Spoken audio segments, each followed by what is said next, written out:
大家聊天的时候会用表情符号吗？有的时候不知道怎么样回讯息，表情符号就是一个能够拯救众生、化解尴尬的最佳选择。你有没有好奇过，这个厉害的东西当初到底是谁发明、怎么发明出来的呢？今天就让我们一起来聊聊表情符号吧。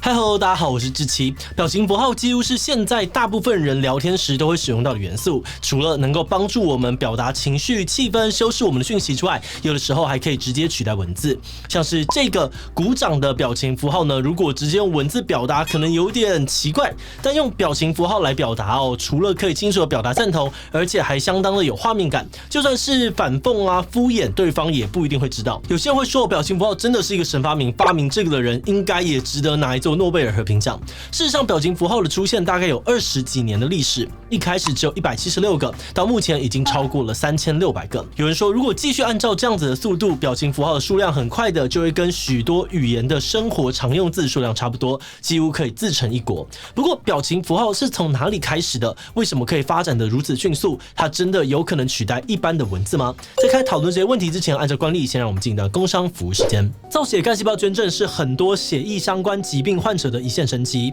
最新的捐赠技术类似一般分离式捐血的流程，透过机器收集血液中的造血干细胞，其他的血球还有血浆会再输回捐赠者的体内。比起过去抽取骨髓的捐赠方法，恢复期更短，既便利又安全。台湾的造血干细胞资料库自从1993年成立以来，有意愿捐赠者的年纪越来越大，配对到年轻人捐赠的几率也因此下降。现在需要更多人加入造血干细胞资料库的建档，只要抽取10cc 的血液即可建档提供配对。你可以在考量自身的状况跟意愿之后，一起加入捐赠者的行列，给血液疾病的病友一个重生的机会。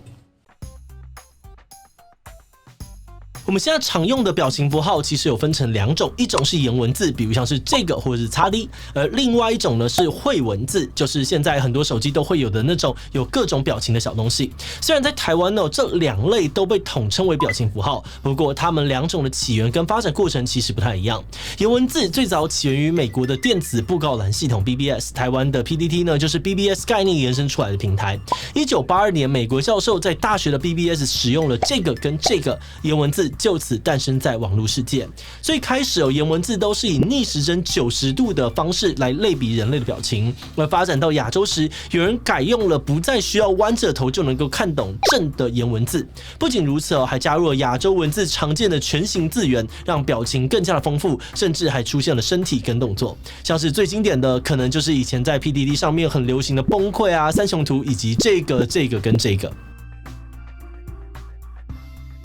另一种比较常直接等同于表情符号的是绘文字，它的起源比较晚世界上第一套绘文字是在1999年由日本电信公司 NTT Docomo 的栗田穰虫所设计的。日文中的绘文字呢是图片写字符的意思，所以绘文字的意思呢就是这些符号用看的就可以知道它是什么意思。当时因为手机萤幕的大小很有限，所以设计这样子的象形符号可以让讯息传递更有效率。那虽然现在的手机萤幕有变大蛮多了，不过大家还是非常习惯用这个绘文字，可以说这个习惯养成之后呢，有点回不去的感觉。而且根据表情图示百科的这个公告呢，今年会推出 emoji 的 15.0 版本，包含既有的表情符号总数呢会达到将近4000种。但你知道吗？其实最开始emoji 并没有很流行，是后来发生了2件事情，它才开始在全世界流行的。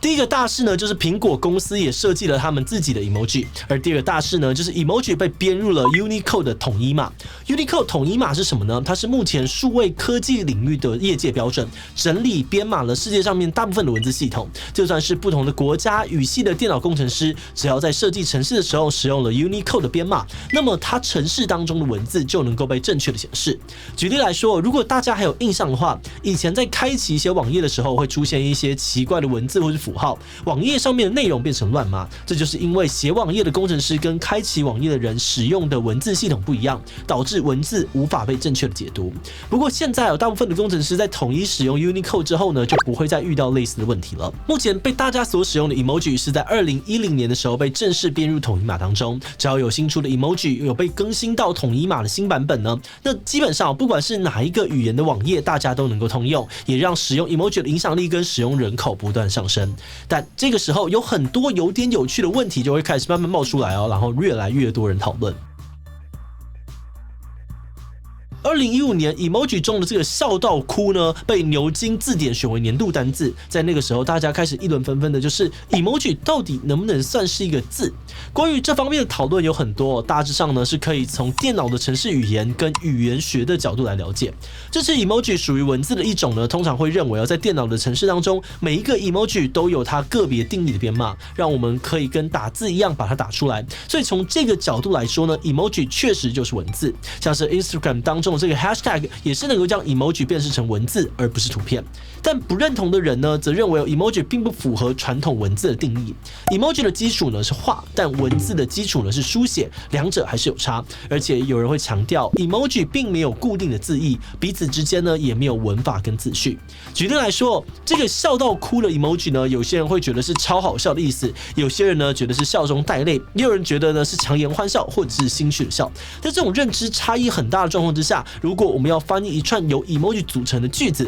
通常呢就会跟猜谜一样，无法有一个比较公认的解答。所以许多语言学者都认为 emoji 并不是文字。不过不论 emoji 是不是文字它都对我们的沟通习惯带来了很大的影响。但这样的影响到底是好还是坏呢？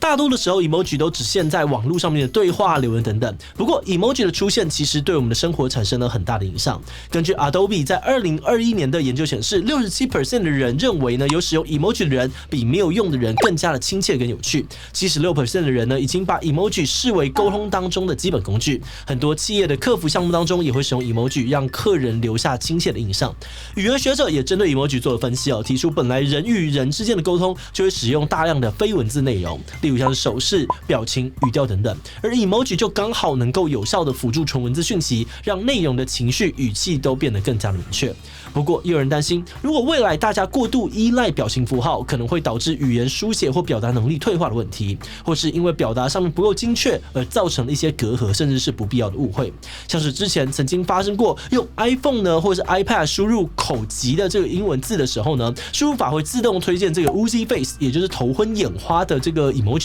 这件事情呢，引起了英国口疾人士协会的抗议。他们认为这个 emoji 相当不尊重口疾人士，甚至呢，有些人会拿这个 emoji 来嘲笑他们，让他们对于开口讲话感到羞愧。那虽然在协会的抗议之后，苹果公司已经改掉了这个符号跟口疾的关联性，但类似的争议还是蛮多的，而这也成为了 emoji 往后发展的一些挑战。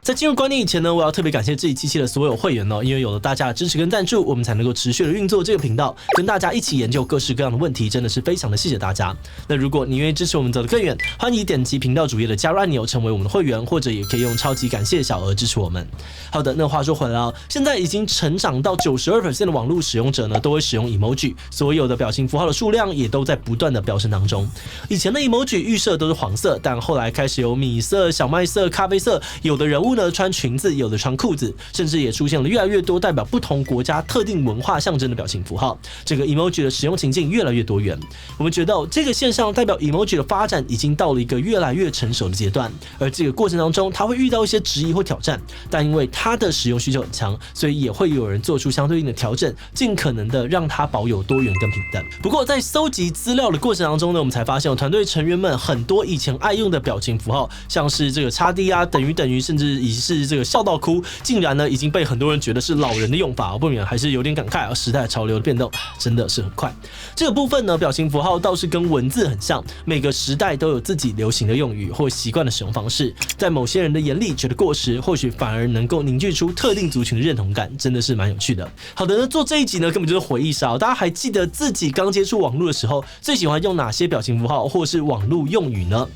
？LKKSPP520，这个知道的你真的算是资深了。B，XD 等于万年不败最好用。C，YYDSNMS 中国式的缩写就是潮就是赞。D 我都不用，避免泄露我的年龄。其他留言分享吧。最后，如果你喜欢今天的影片，欢迎分享出去，让更多人一起来聊聊表情符号。此外呢，也可以在这个地方看史上第一个绯闻以及中国用语的相关影片。那么今天的这一期就到这边告一段落，我们就明晚再见喽。